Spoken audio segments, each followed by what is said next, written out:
Uma bela sequência de entrada ao som de It Was a Very Good Year do Frank Sinatra nos mostra que o tempo vai passando na Nova Jersey de David Chase e seus mafiosos. Um novo esquema mais profissional e sofisticado é iniciado no mercado de ações, dando a Christopher novas responsabilidades. Lívia Soprano leva seus prováveis últimos dias sozinha num quarto de hospital. Com o tio finalmente afastado, Tony se firma como o homem que dá as cartas. Carmela segue a vida como dona de casa. Júnior continua levando os dias na prisão. Melfi dá um jeito de ver seus pacientes num consultório improvisado num quarto de motel. Silvio e Paulie continuam desfrutando de uma vida hedonista, enquanto Christopher vai se entregando cada vez mais aos seus prazeres destrutivos. AJ e Meadow estão crescendo. A vida extraconjugal de Tony continua e seu casamento segue esfriando. Tudo se encontra em absoluta normalidade na Terra dos Sopranos até que um antigo conhecido reaparece. The Sopranos, temporada 2, episódio 1, dirigido pelo Alan Coulter e escrito pelo Jason Cahill e, claro, pelo David Chase.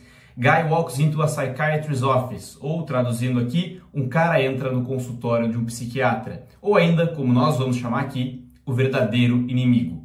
Oi, eu sou Henrique Massaro e finalmente eu tô de volta com as minhas tão aguardadas análises de todos os episódios de The Sopranos. Se você chegou agora, eu quero te dizer que aqui no canal tem análise de toda a primeira temporada e se você estava aguardando o retorno dessa série de vídeos, não precisa aguardar mais porque ela tá oficialmente de volta. Então, já clica no gostei para ajudar o YouTube a distribuir cada vez mais esse conteúdo e também mandar esse vídeo para o seu amigo que gosta de The Sopranos, que aprecia essa que é uma das melhores séries de todos os tempos. Sem mais delongas, bora para a análise do primeiro episódio da segunda temporada de The Sopranos. Um fantasma bronzeado chamado Salvatore Big Pussy Bonpenseiro ressurge do seu isolamento, segundo ele, em Porto Rico, para tratar problemas nas costas que surgiram ainda lá no final da primeira temporada, quando as suspeitas de que ele era um delator começaram a surgir. Ao aparecer na casa de Tony, ele tenta reverter essa imagem formada contra ele. Um misto de sentimentos e comportamentos toma conta do porão de Tony Soprano.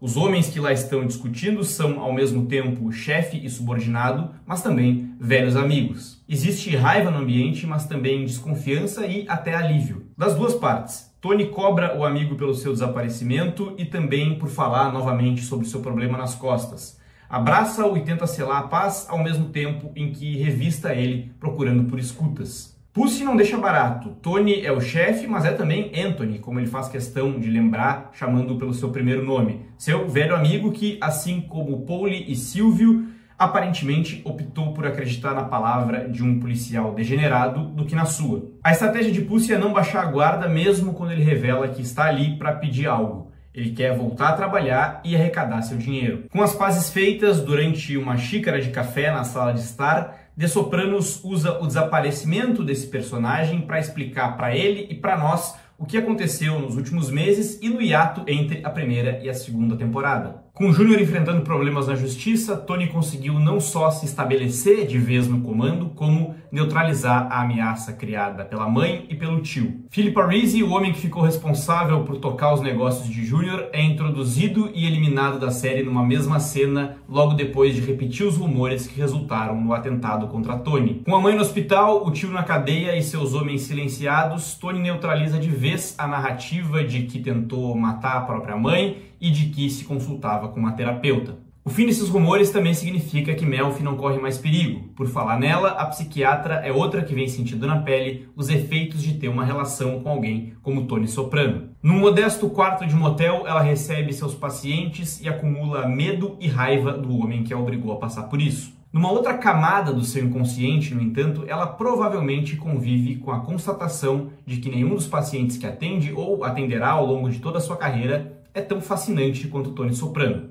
Mas isso é assunto para um outro momento. Por ora, basta dizer que quando o mafioso faz contato, Melfi é outra que não hesita em ser ofensiva e jogar algumas verdades na sua cara. Quando as pessoas precisam morrer por seu crescimento pessoal? É uma pergunta verdadeira, mas também dura de se ouvir da própria psiquiatra. Do lado de Tony, há que ser dito que a procura por Melfi não se deu por motivos altruístas. Se automedicando desde que tudo aconteceu, Tony acaba desmaiando de novo depois de muito tempo, dessa vez ao volante. Sua vida não tem sido exatamente simplesmente uma tranquilidade. Não é por acaso que um dos poucos momentos de alegria genuína que tem é quando Silvio faz uma das suas imitações baratas de Michael Corleone. E também não é por acaso que pela primeira vez uma das frases interpretadas pelo amigo seja de O Poderoso Chefão Parte 3. O nosso verdadeiro inimigo ainda não se revelou. E que em seguida a montagem nos mostre o rosto de Big Pussy antes que a cena termine. Outras preocupações também não faltam. Christopher se mostra claramente inapto para um negócio de bastidores, um esquema de pump and dump, ou traduzindo de inflar e largar ações. O sobrinho dorme no escritório por conta do seu vício crescente em drogas e deixa 2 dos seus homens atraírem uma atenção desnecessária para o negócio ao espancarem um homem no meio do expediente. Mas o principal é o surgimento de uma outra pessoa em Nova Jersey, sua irmã mais velha Janice, interpretada por Aida Turturro, e que terá uma participação muito grande em The Sopranos a partir daqui. Logo na sua primeira aparição, Janice mostra que tem as características de um parasita. Ela se instala na casa do Tony, tira dinheiro dele na primeira conversa que os dois têm e começa a agir assim que descobre que o irmão botou a casa da mãe à venda. Essa cena em que os dois conversam sozinhos pela primeira vez termina de forma simbólica, com uma imagem de um aspirador de piscina que nos dá a entender que há uma cobra nadando nas águas de Tony Soprano. E é mais do que simbólico que, logo depois, a casa de Lívia Soprano seja depredada por crianças que invadiram o imóvel, atrasando uma possível venda. E tomando liberdade para continuar a frase de Michael Corleone, interpretada por Silvio Dante, pode ser que o verdadeiro inimigo esteja à espreita onde ninguém espera. Internada, esquecida em um hospital e morta para Tony, como ele mesmo diz, Lívia Soprano não perde a chance de manipular a Meadow quando a neta vai visitá-la. Mesmo fora de combate, a matriarca dos Sopranos consegue agir e disseminar o mal.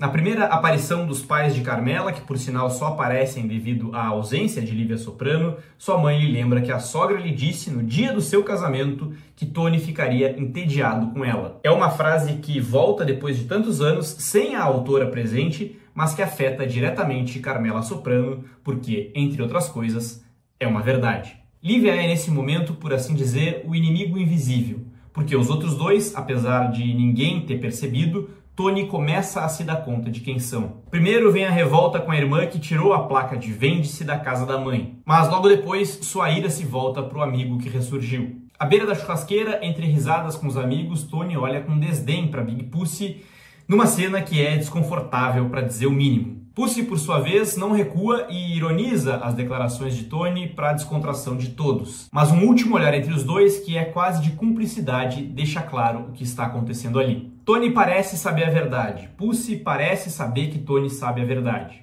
Mas o inimigo tem hora certa para se revelar. Há momentos em que as coisas precisam ficar como estão. Às vezes, como nos mostra a cena final, por mais problemas que existam, tudo que um cara precisa é chegar em casa e comer alguma coisa na companhia da esposa. Era isso que eu tinha para dizer, esse foi mais um vídeo de análise, voltando com as análises aqui no canal, depois de um longo hiato, depois de um longo período. Estou muito feliz de estar de volta, espero que você aí tenha gostado, não se esqueça de comentar, eu adoro o engajamento de todo mundo, vamos fazer crescer a comunidade de Sopranos no Brasil. Eu volto nos próximos dias aqui no canal, como sempre, com o meu vídeo extra, trazendo detalhes, curiosidades e questões de bastidores sobre esse episódio que não couberam nesse vídeo aqui. Era isso, até o próximo vídeo e tchau!